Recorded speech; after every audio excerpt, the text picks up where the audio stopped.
Um, Thank you, Ji-Hyun.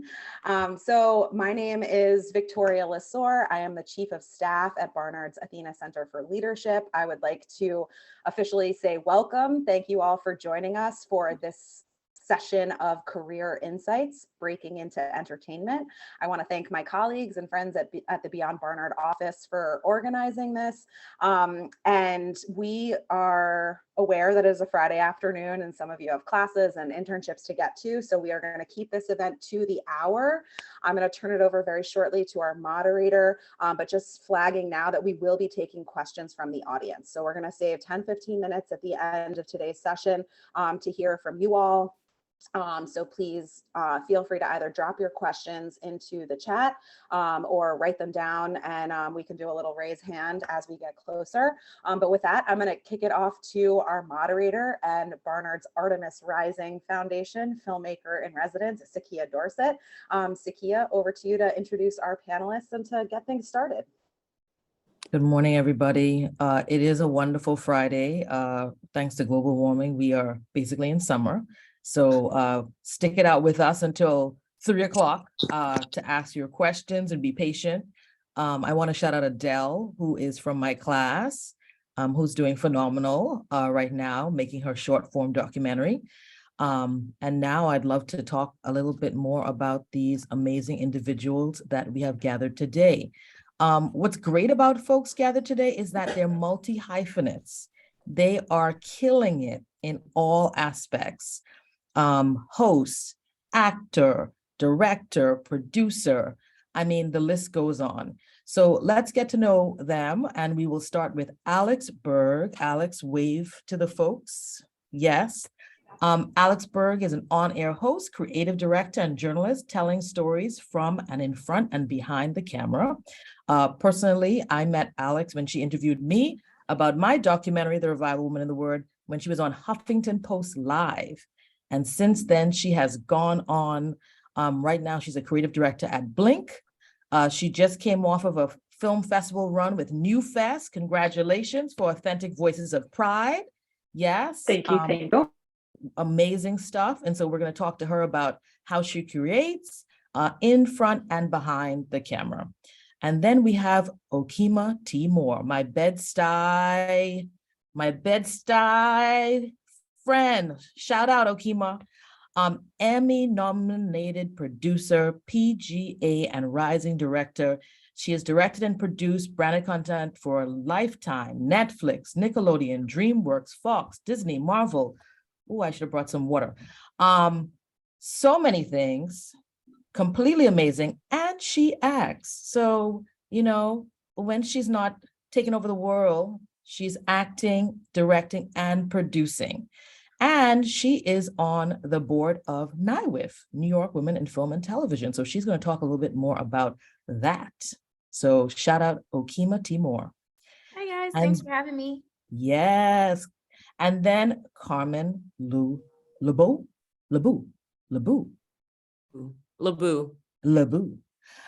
Carmen Lebeau is a queer, non-binary, Afro-Filipinx American filmmaker with a passion for social activism that is expressed through their work as creator. I met Carmen through used to be my DP, sad face, April Maxey, who could not stop talking about Carmen. You have to meet Carmen. They're amazing. They're doing this incredible work. And you did. I was there when you screened Pink and Blue at Black Star Film Fest, and that went on to screen at a wide variety of film festivals. And now, can you disclose your newest project? Yes? Okay, great. And now Carmen is the latest cast member of L Word Generation Q. Yes, so you'll be seeing Carmen on Showtime. Whoop, whoop. Very soon. When is the premiere, Carmen? We premiere November 18th. All right, so it's coming on up. So let's kick it off with what we are all here for. I am Sakia Dorset, GLAAD Award filmmaker. So pleased to be at Barnard this fall teaching a short form documentary class about activism.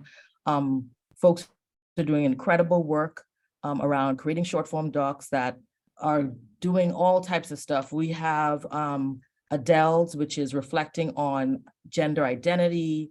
We have someone else doing it on masculinity.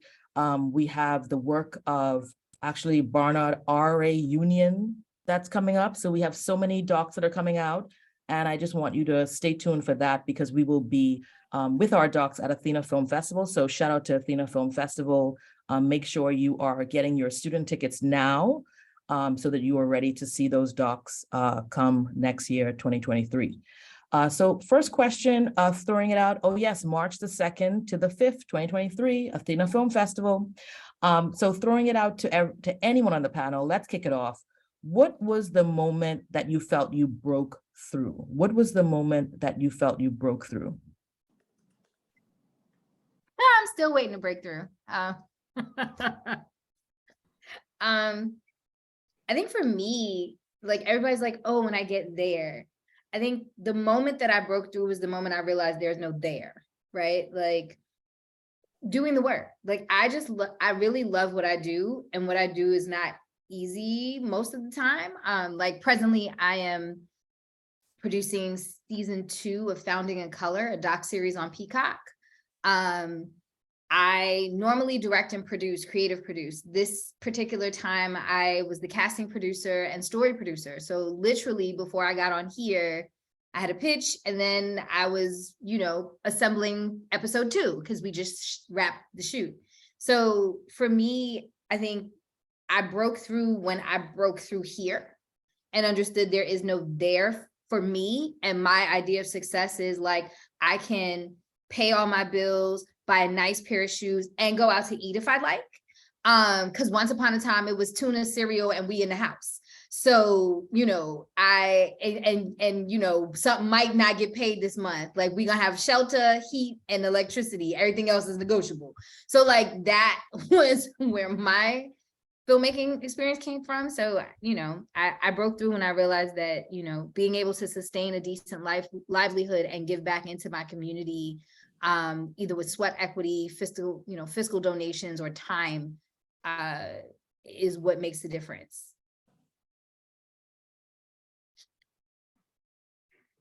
And any others before that moment that you felt you broke through? I feel like I was just nodding along so much. That really resonated because I also feel like I always think of the phrase, you haven't come this far to only come this far, because I feel like you're constantly fighting to get your work made and to work on the projects that are really meaningful to you and impactful. And so I too also feel like I broke through when I was able to actually work on the stuff that I wanted to work on and cover my livelihood. I also feel like some breakthrough moments for me have really been when I've been able to execute a story I personally cared about, when I felt like my voice was heard in terms of the work that I was doing. So I have covered LGBTQIA topics for the past 15 years. And I feel like I broke through when people started to take that more seriously and believe that they needed to give more time in newsrooms and more coverage to that topic. But I constantly feel like it's always a negotiation of what breaking through even means and how that just evolves over the course of your career.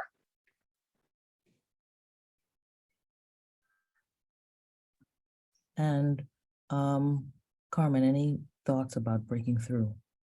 Yeah, I think that every person has their own path and goals. And I think that breakthrough for me is sort of like an ongoing process. I feel like there's always going to be a breakthrough. Each project that you take on, you're going to learn something new.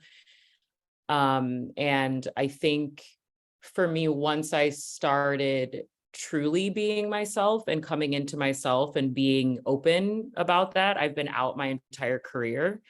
But I think the more committed I was to creating work that was meaningful to me from a heart-centered place and from the goal of living a whole and fulfilling life, I think that a lot of artists romanticize the struggle. I'm not trying to romanticize the struggle. I'm trying to have a good time and do what I love. And I feel like for me, the breakthrough started when I was like, you know what, there's nothing else that I really want to do. And if there is, I'm going to do it. And in the pursuit of doing what makes me happy, that's when the breakthroughs started to really, really, really come.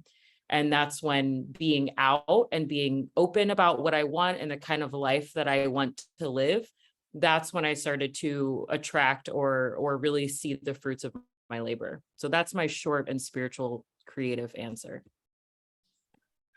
I am right there with you. I think that it definitely is a frame of mind. It also kind of takes the pressure off of you when you, one, are able to celebrate every step you're taking.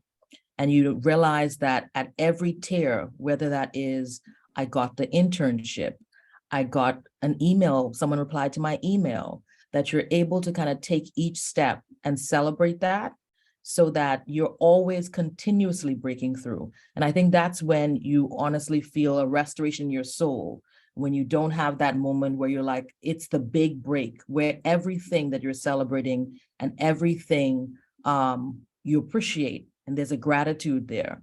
And so I think, when it comes to just what your career looks like, what the future looks like, you just want to set those small goals. I want to move over to us talking about the multi-hyphenate, because, in today's world, we are doing so much. I feel like roles have been collapsed. Personally, for me, I feel that it's great that you can do everything and you have experience for everything. What are some of your tips in presenting yourself to the world, however, when you can do everything, but you want to take a step forward in a particular job? So, for example, you love acting, but you also direct. How do you present yourself in a way? And is there some limitations around that you have buck up against, and how have you kind of overcome that? Because I feel like, we can do so much, and I don't want folks to put limitations on themselves. And I think that's what's great about this panel. You all are doing the full gamut. So can we talk a little bit about that and how to get those skills, acquire those skills, and then just how to present yourself with those skills? I can kick it off. Well, I became a multi-hyphenate by necessity. It wasn't like I came up in the late 90s, early 2000s. All this beautiful Black and queer and woman-led, none of this stuff existed back then. I did not even know of Black producers or directors who were women. Like, I knew about, Julie Dash and Nima Barnett, but, Queen Sugar hadn't happened yet. So their career didn't have the resurgence that they have now yet. So they were like then, like 70s, early 80s. So I didn't see a me. And so at that time I was auditioning, and it was like, how many times can I audition for Round the Way Girl number 4 or Baby Mama number 3? Like I was over that. And it was like, okay, well, I was a journalist at the time. So it was like, okay, well, I can write, I guess I'll write it myself. And then I was like, well, I don't know nobody. And this is before DSLR. So I was like, I don't know nobody who cuts film and has that kind of money. So that means I'm gonna have to make it myself, because I may live in Brooklyn, but I don't know Spike. So I knew that it was on me. So I became a multi-hyphenate because I did not have what you all have. You all have a world I could never have even imagined literally 10 years ago, let alone when I started in the 90s, 2000s.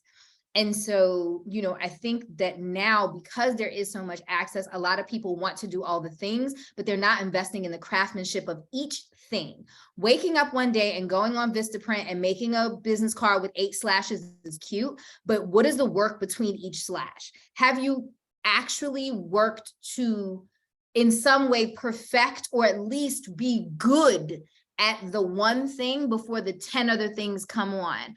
Or if you, by necessity, because of lack of resource, access, et cetera, because it still exists. Let me not paint this, utopian dystopia thing for you, because that's a lie. It still exists in a lot of places. But have you decided, okay, I want to make this short. I have a limited resource pool. So I want to act in it, but I also wrote it and I can't find a director or whatever. I think that when you're looking to do all of the things, you really need to make sure that if you are going to do them, you have a valid support system. If you have never directed before, you're a new director and you want to direct your work, get an AD who also has directed before, but will support your vision, because anything with more than one head is a monster, but will, you know what I mean? So get support staff around you that has done what you want to do if you're doing it for the first time, and then begin to study. Like, I didn't go to film school. I didn't go to school for almost anything that I do, with the exception of, as an adult, I then invested in my education to get better. But like, become a craftsman. You're not going to go to the foot doctor for a heart transplant. Don't be the foot doctor trying to do a heart transplant. You want to learn all of the things, look at the crafts, and do what you need to do. You know what I mean? So that you can say, well, I'm a director, producer, writer. It took me forever to call myself a director. Like, I had directed things, but I didn't feel like I understood what my eye was, what my train of thought was. I didn't know about framing and composition. There was a lot of things I didn't know. So it took me a long time to use that term for myself and put it in a bio. I wanted to be good at the thing first, or at least like not have people like, she's a great actress and she could produce the hell out, but ooh, child, don't let her direct. She couldn't direct traffic. Like, I didn't want to be that. So, you know, just, I really think that the multi-hyphenate thing is very access easy, but you have to dive into the craft of each thing you claim that you are, so that no one can dispute you are that thing. And then you have to believe you can be that thing, because self-doubt and imposter syndrome and comparison is the thief of joy. Don't compare yourself to your classmate or your neighbor, but learn from them, glean from them, work with them. Barter, sweat equity. You work on their project, they work on yours, and y'all learn how to do it together. There's so much you can do that we didn't have access to. Sakia, you know, we didn't have none of this stuff. Well, I mean, you're basically saying exactly what I said this morning in class. And I looked out and I said, you all have to get a partner. You don't want to go at this alone. You want to have someone there next to you, supporting you, you know, helping with your vision. And as simple as carrying a tripod. You know, but get somebody who wants to see you win, though. Ideas. Don't get a partner who's in some secret competition that you didn't sign up for. Oh yeah, that happens all the time. That's a whole different story. But yes, we have to partner correctly. Any other thoughts, multi-hyphenates, about how you're surviving as a host and creative director, as an actor director? Okay, so I guess I'll chime in. I want this to be as simply put as possible, because I feel like everybody has such a different path and everybody has different needs. You know, I think when I was in school was putting money in the bank, right? Like the first year when I was studying was putting money in the bank. And then by the end of my schooling, it was learning how to spend it. Nowadays, I don't know that they always teach you how to spend it, right? You figure out how to direct, you study all of these other filmmakers, you know, you have a good input, right? And then you've got to figure out the output. But the way the business is, you know, you need other people, you need money, you need support. We know all of those things. But what you can't trade is, or what you can't take for granted is time. So for me, I went to study directing theater. I'm a film director. I knew that my struggle as a person was that I was introverted and shy, and I had a really hard time talking to talent. So I went to a conservatory so I could learn. So I studied acting. I never wanted to be an actor. I'm acting now because I need money. Okay, because I need money, because I want to go on set, because I want to learn, because I know that some actors are directing before directors are, because they're already on set. So I think there's a certain level of street smarts that you have to have. You know, you have to use logic. You're not going to learn everything in school. And that's why it's important to find community. And that's why it's important to get on these sets. And that's why it's important to barter your time, right? So what you're investing in the more you put into the school thing, the more you're going to get out of it, right? So, in order to be successful, you need to be seeing movies every week. You need to be reading. You need to be seeing other forms of art. You need to expand your consciousness and you need to travel. You need to do all of these things in order to get you closer to understanding the human condition so that you can tell a better story. So I don't know if that's helpful to any of y'all, but I never intended on being on the L Word. I intended on making some films. I intended on being on my Spike Lee shit, and that hasn't happened yet. But I do know that what I'm going to do, you look at people like, I admire Spike, but I'm not going to do what Spike did. I'm going to seek what Spike sought, right? So you have to figure out, based on the types of stories that you want to tell, what is going to get you closer to understanding the emotional life of that story and understanding yourself, because the more centered you are in who you are, the better your work is going to be, and the better able you're going to be at attracting the community that you need to survive, this business, because it is a business. So you're in the business of figuring out what you need. Speaking of the business, what was your first internship and how did you get it? I'm going to kick off this one. I was interning. Number one, I found out about this internship with award-winning director Jennifer Fox, who went on to direct for Showtime. And she was in every single film festival you can imagine through Craigslist. At the time, I was at Hofstra University, and the internship was in the city. And so I sacrificed everything to travel, I think it was twice a week, to the city to sit and log footage, which means I watched everything that she recorded. I made notes about it, and then I gave it to her. That's what I was doing. I did that for 6 months. During that time, there was a hunger. I showed up on time. I executed. And after that internship ended, because I was talking to everyone else at the internship, there was about 3 of us. We decided to start having these monthly meetings. And we would meet in Chinatown. We would have some good food, laugh, and talk about where we were. And at that point, we hadn't made it that far. And I think it was at the 3rd meeting that one of us finally had something to report, and they were at NBC. And I said to them, wow, I would die for that job. And they said, you would? Well, I hate the job. If you want this job, I can put in a good word for you. And I said, are you serious? He said, yes. So I went to NBC. I met with the individual that was hiring. And unfortunately, I was not hired. They told me no.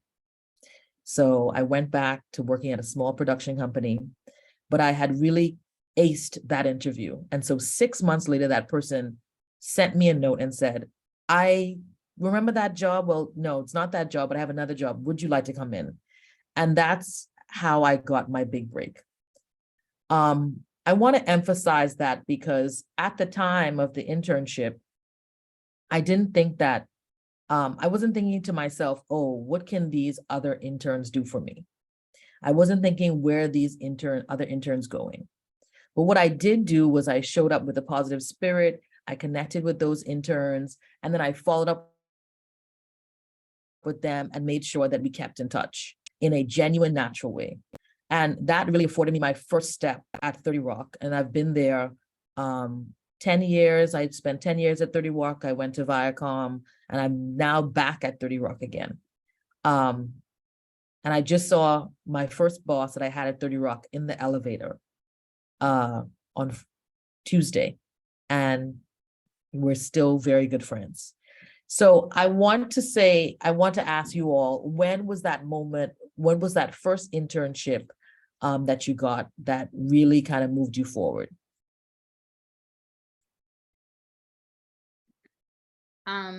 It wasn't an internship, it was actually a job. I had been doing, small shorts and plays and stuff that I had written or whatever on the side. nights and weekends, but I worked in corporate America. I worked on Wall Street till 2015. I left Wall Street at 36 to be a PA.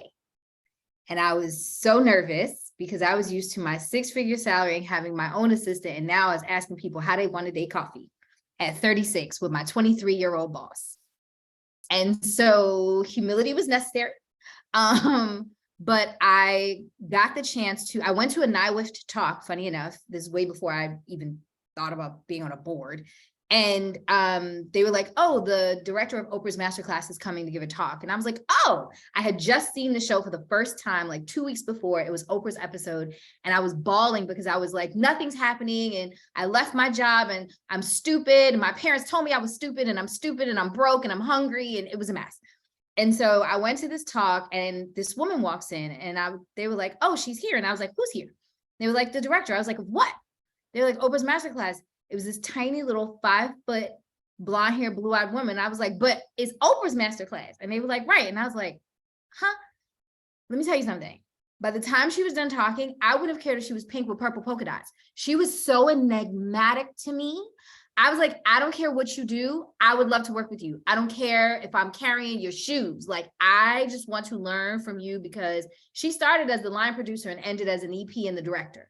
So like, I wanted to know what happened, how. And so I wound up getting her. She was like, listen, I know you produce, but you've never done television.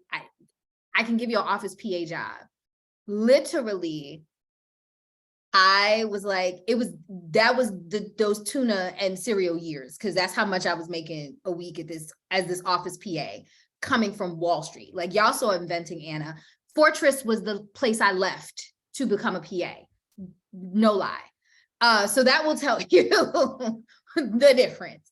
But she was amazing. And like, I was the office PA. In 30 days, I was promoted to coordinator. I was the unofficial AD on set. I had already been scrappy. And I mean, like, independent. Can you just say what AD is for folks that don't know? Oh, assistant director. I was the official assistant. I was the unofficial assistant director on set because she was DGA. So we couldn't list me, but Directors Guild, for those that don't know. But like, the long story short is I was 37 by then, going on 38. My boss was 23, fresh out of college. She was the production manager, but all of the masters that season were older Black talent. So they were from my era and before. So things that she didn't know how to source or whatever, I never made her look bad. I just did the work. But my boss knew the difference, because like, a lot of times you want to be like, oh, well, she didn't know, but the stars, the sky is nice because all the stars shine. Like, I don't have to sit and make her, I didn't have to throw her under the bus. I didn't have to make her look stupid. She was my boss, but she was also my coworker and became a friend. So I just filled in all the holes. I saw every hole that needed to be filled. I didn't make a big deal about filling it. I just filled it. And because of that, I got promoted. So now I'm making an extra $78 a week, baby, but I'm still broke, right? But that particular woman, to this day, she was my PGA sponsor. She has written me recommendations for everything. She just finished doing the Directors Guild. She's in the Directors Guild class this season for their mentorship program. She's amazing. And she's a resource, a friend, a big sister, a mentor. But it was all because I said it didn't matter that I came from, red bottoms and attachés on Wall Street. We're going to put on these Nikes and this sweatsuit and we're going to do this work. And I did, and it was the best decision ever. And I was going to quit after the first week. And it was a big brother of mine. His name is Patrick Coker, who happened to just direct his first episode of television at 55 years old and retired from Verizon to do it. He was like, you're not going to quit. You're going to stay there and tough it out and deal with it and not be a brat, because this is going to get you to where you want to go. I thought he was nuts, but I did. And I'm glad I listened. So also listen to those older people around you that tell you things you don't want to hear, especially in an internship or a first job, because you don't know squat. You think you do, but you don't. You don't know nothing. And I don't care how old you are. I was 38 and I know nothing. So like, you don't know anything. And not that you can't advocate for yourself, but they know they've ridden the road, they've done the things. So listen to them when they tell you, don't be a brat, suck it up. Don't deal with disrespect or like somebody disenfranchising you. But like, if it's just hard, so what? Who cares? Life is hard. This business is hard. And if you're here to make money, you're in the wrong business. If you're here to be famous, you're in the wrong business. But if you're here to tell stories and make a difference, It's going to be hard. Some of it's going to suck, but those early internships and things are what's going to get you where you are. I would never be where I am if I were not in that job at that time with that woman. Alex, what was your first internship? I interned in a small town newspaper newsroom when I was in college. And I remember I was like lifeguarding during the day, running to this internship, smelling like chlorine. But for me, it was like, at that time, if you wanted to get into a newsroom and you wanted to get into hosting, you had to have proof of concept and you had to have proof that you could do the work of actually that you could have clips and that essentially like you could have a reel. And so for me, it was like just the hunger of trying to get published clips. I was willing to do just about anything to get those clips because I knew that that was just a big stepping stone to get to the next internship or the next opportunity or prove that I could actually be a journalist to go do that work. I think that summer I covered something like Little League baseball. And until that point, I don't think I had watched a single baseball game in my entire life. So basically overnight had to become an expert. But I was so hell-bent on doing it because I knew that I had to have those clips and those bylines to get to the next step. And just to the point of like, everybody can do good work. You don't need to denigrate somebody else who you may be in competition with. I think that it is like so important not to have a scarcity mentality because there were people in my earliest internships who I really connected with, who I maintained sincere relationships with, who became really important sounding boards for me in the workplace, who now have also gone on and have done amazing, amazing work. And I also think like, to that point, something I wish I would have done earlier in those like internship years is I wish that I would have had the wherewithal to have more upfront conversations with people about money and freelancing and internships. And just as you're building and cultivating those relationships with people, it took me a while to figure out like how are freelancers maintaining their money? How are they getting their healthcare? What are you doing with taxes? And I feel like there were some real practical reasons and information that you need to know. And that's really important in like, when you start those internships, figure it out. I always had a couple of jobs when I was in grad school and interning. I remember I'd be like up all night doing my schoolwork for grad school, running to my internship, running to my part-time job. And I think it just helps to also have people who are in the same shoes as you in that way. Thank you so much. I would love to get Carmen's purview on this. Can all of you, write your name, you don't have to write your name, your year that you are in Barnard, if you've had an internship, and what is your dream profession? If you could just populate that into the box. So where you are, I'm a junior, what's your dream profession, and have you had an internship? Carmen, what was your first internship? My internship was the internship of life. I'm sure there's got to be somebody in here who relates to just not having, like, I didn't come from money. I don't have the privilege of nepotism. I was one of two non-cis males in my directing class. I just sort of figured things out, and I couldn't afford to, even when I looked into internships, I was like, how do people survive on this money? Like, how are you paying your rent, going to this internship? Like, no, I was waiting tables. The way I got myself to commit to writing was buying a printer that I couldn't afford, so that every single day I had to write because I knew I had a printer that I couldn't afford. So it needed to be worth it. So what I would do for my, internship was, pay for master classes at theater companies, pay for one-on-one coaching, pay for, just go to museums, go to film festivals, I would sneak in to NYU because they weren't checking IDs, and I would take pitch classes. Nobody knew I wasn't a student at NYU. I ended up getting a job as a teaching artist at NYU and was in there all the time. If I met a director that worked at NYU, I'd be like, hey, can I audit your class? I audited classes. You can't do that at NYU. They don't let you. It's harder to sneak in now, but I'm just saying, Pace, what else? Pratt, they have classes. You got to sign up for these little free things. Anything you want to learn, it's on the internet. Anything you want to find out, you can get. So I just want to throw that out there for the person who's like, how did y'all survive on minimum wage living in New York City? That I love it. I love it. It gets real. So we have, let's kind of go through and meet everyone a little bit. So we have some directing television from Evelyn. Producer Jane, okay. Okay, oh wow. Brooks, you want to do it all. Directing, writing, acting, music, casting. So Brooks is going to start an independent production company, and we are going to hire Brooks. Zayun would like to do some acting, so let's get into that next. Writing and directing, yes, wonderful. Creative director, Alex, we gotta have you weigh in on that. A career in comedy acting, okay, Adita, wonderful. Isabella, producer, okay, so Isabella V, so this is what I love to do. Isabella V, you need to reach out to Brooks. You all need to start that production company together because you want to do a production company. You're a screenwriter, director, and you all get together.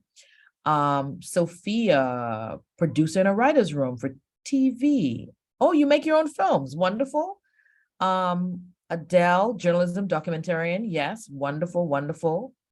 Adolescent.net, check it out from Adele. Ruby, okay, tech, theater, sound design, sound engineering. So Ruby, you and Sarah, who wants to do film scoring, need to talk.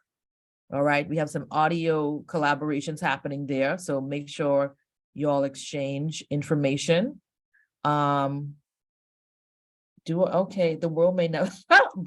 Brooks is also into comedy. Do I want to do all of it, or am I incapable of making a decision? The world may never know. Brooks, I just want to let you know that uncertainty still exists every single time we step out. So let's kind of talk a little bit about creative directing. We've all had to do it in our capacity as directors, and Alex, can you weigh in? How has it been? What are some tips that you have for breaking in on the creative directing side? Yeah, well, I think the big thing is that, to your point, everybody has creative directed. I think that sometimes the creative director title can really mean a mix of so many different things. To me, it's like a sum of all of the multi-hyphenate skills that I have. So presently, what my creative director role means, I work at Blink Media, which is a creative production studio that really specialized in doing branded documentary. And so basically, as a creative director, I do a lot of concepting. So creative concepting, coming up with like that seed of an idea. If we have a client or someone comes to us and they're like, here is the story that we're kind of trying to tell, the creative direction comes in is like, you're generating those ideas. You're then coming up with the visuals, almost like world building, like what does the world look like this brand needs to live in? And then you're coming up with like the narrative and the story beats. And then also part of creative direction, it's something like graphic design. So synthesizing all of that and putting it into a deck or something to present to the client. So it's really like all of the multi-hyphenate skills under that one title for me is the creative director title. And I think like part of it too is you have to have a really clear vision for each project that you want to do, because you really are just crafting like an entire world to essentially produce in a documentary, produce in a commercial. Sometimes I'm like even writing the scripts for certain commercials, or because we're a smaller company, I'm like reaching out to the musician who's scoring the commercials. So I think that it's like this really 360 view of building a world that your story is going to live in, just across the board and in every way imaginable. I think that also creative direction, it can mean a lot of different things at different places. So I think like depending how you're interested in it, reaching out to people who are doing the kind of creative direction that you're interested in, like I think it just means a lot of different things at a lot of different companies. Without a doubt. I mean, and to that point, whether it's commercials or television, whether it's print, what you see out on billboards, everything is different. So I think that's some really, really sound advice to reach out to folks at companies that you may see. If you see something, who designed that?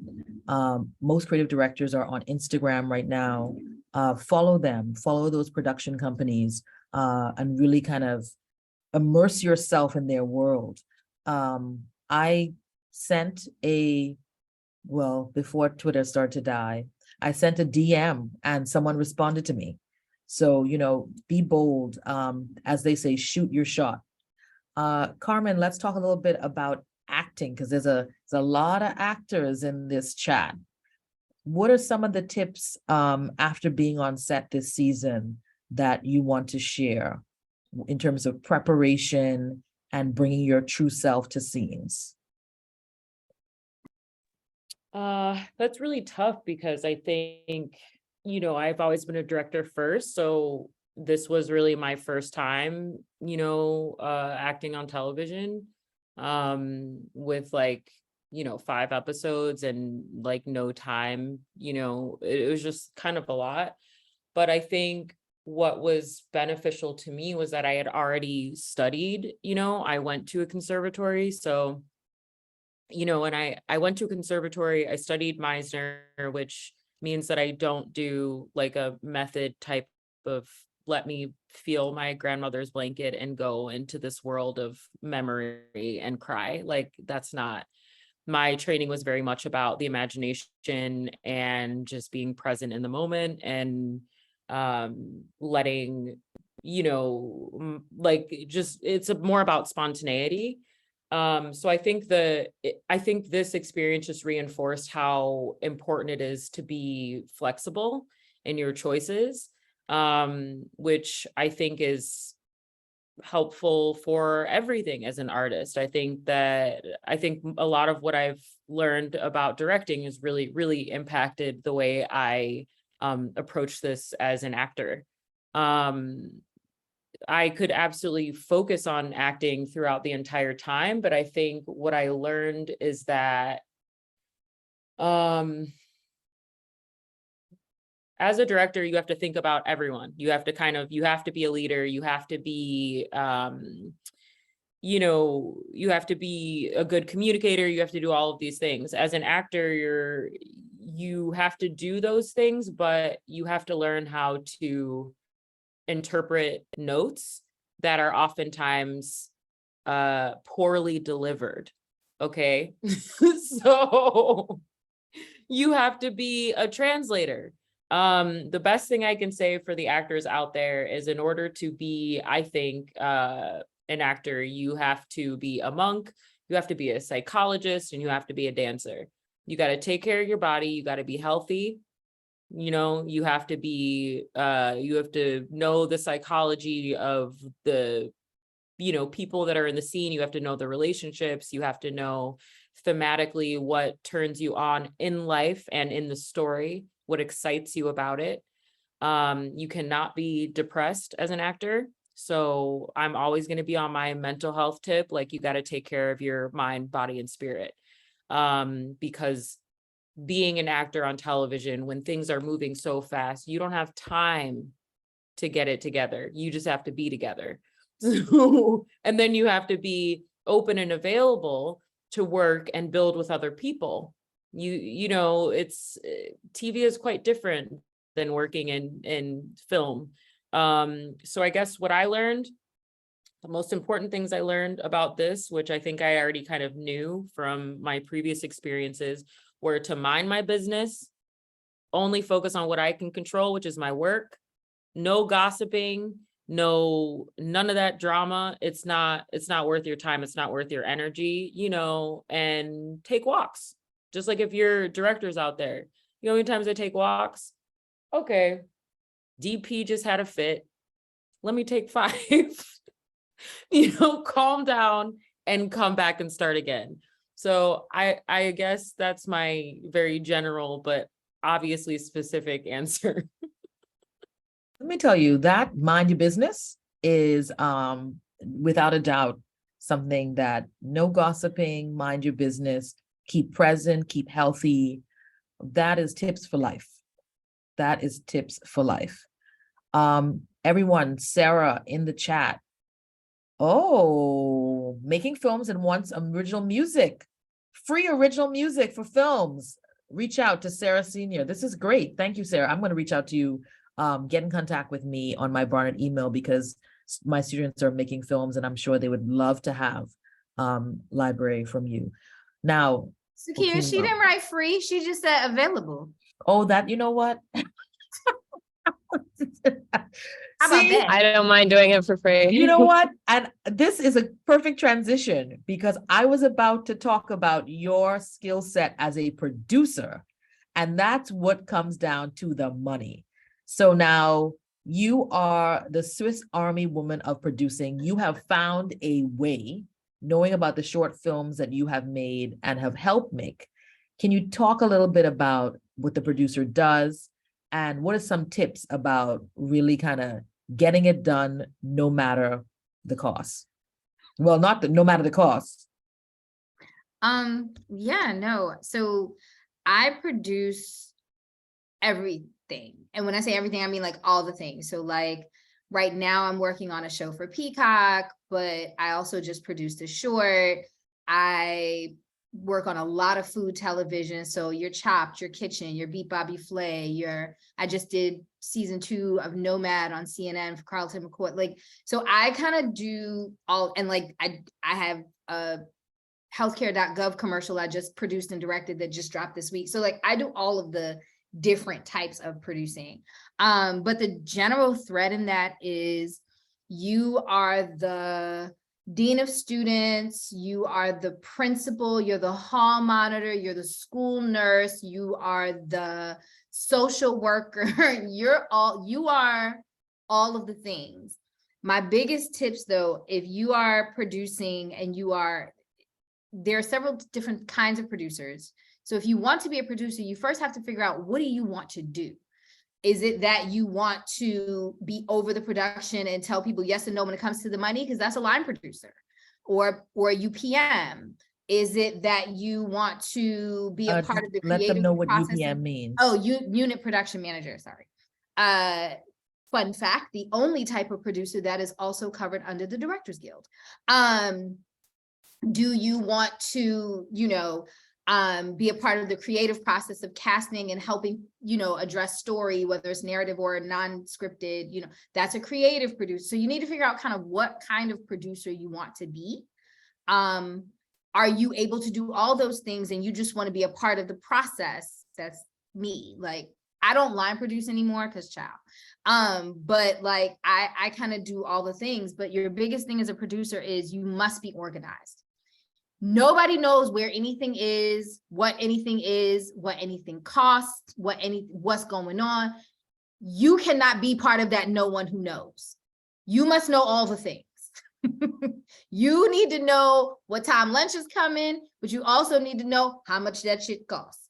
You need to know all of the things all of the time. And if you are not someone who can multitask, if you are not someone who can effectively compartmentalize, and that is tasks and your own emotions, because you're not really allowed to have a bad day, because you need to be the buffer between you and your director. I'm very, very protective of my directors.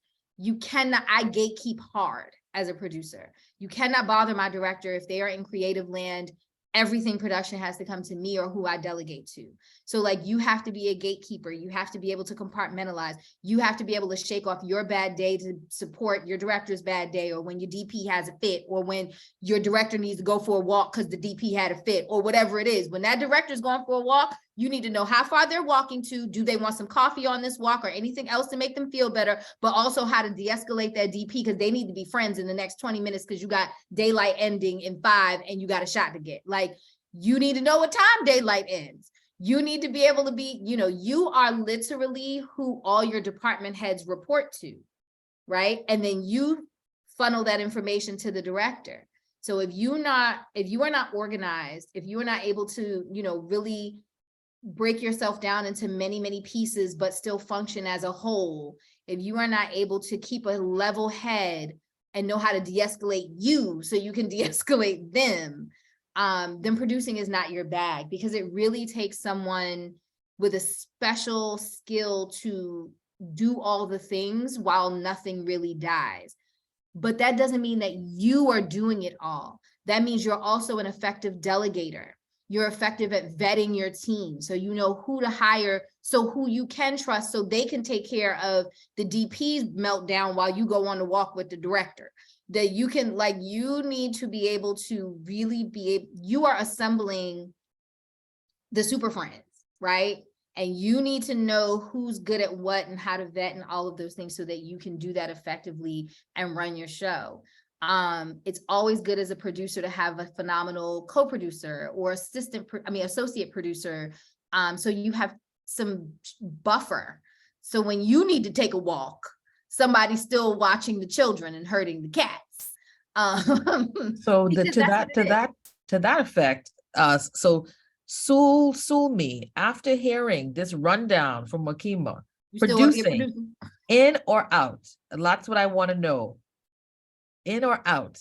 I was expecting producing to have this kind of environment, and it's only maybe experience that'll really make me understand if it's something I want to be into. But I feel confident in my ability to multitask, and that comes from trying to handle all these classes and making sure everything's on time. So we'll see.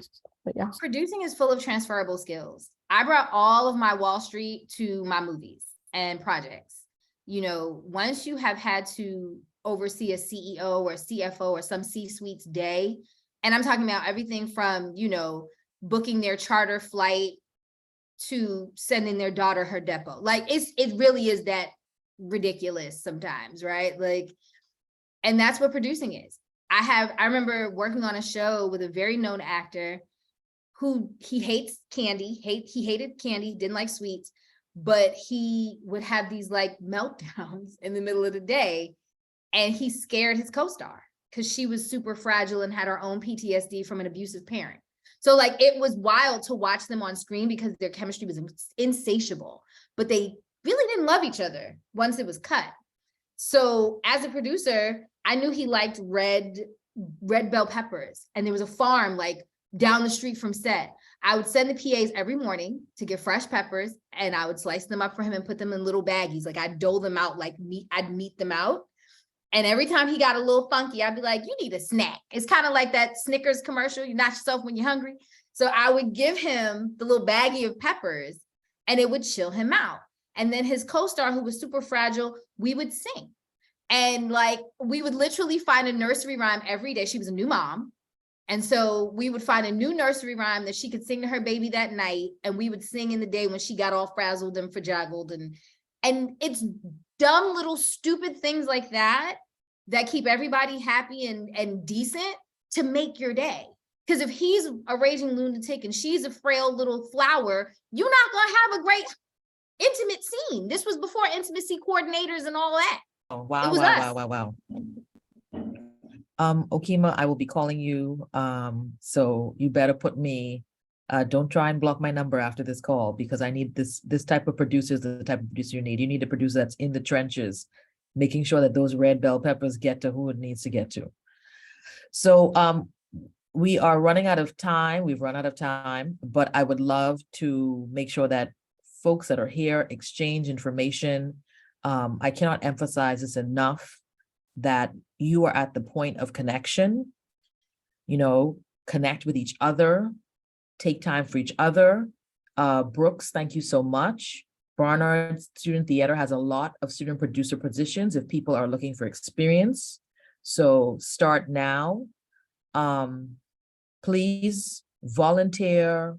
Definitely, you know, there are now some paid internships. Get the experience that you need. Because this is the time, this is your time to really start to learn and to shine and to get to know folks and to connect with each other. So I can't emphasize that enough. Is there any final questions for the panelists, either as a general question? Otherwise, I would like for the panelists to just leave folks with an affirmation. I think in this industry, you know, we can really get in our heads and we need to take some time for ourselves, some time to just speak to ourselves, right? Just one-on-one, you speaking to yourself. So what is the affirmation? What is a process that you do when you are feeling discouraged? Or you may not even be feeling discouraged. Maybe this is something you wake up and every morning you say this thing. What is that thing that you say? What's that word of encouragement that you speak to yourself?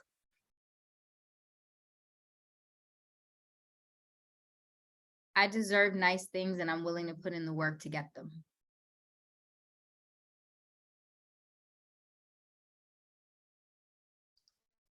I'd usually just say trust your gut, because I think if you are a person of any kind of marginalized identity, you have been socialized in a world that is telling you not to trust yourself.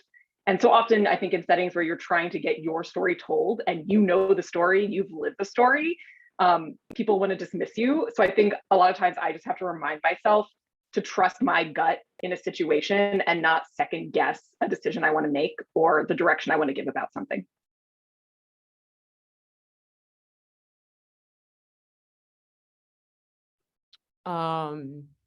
The short answer is like, do you mind your business?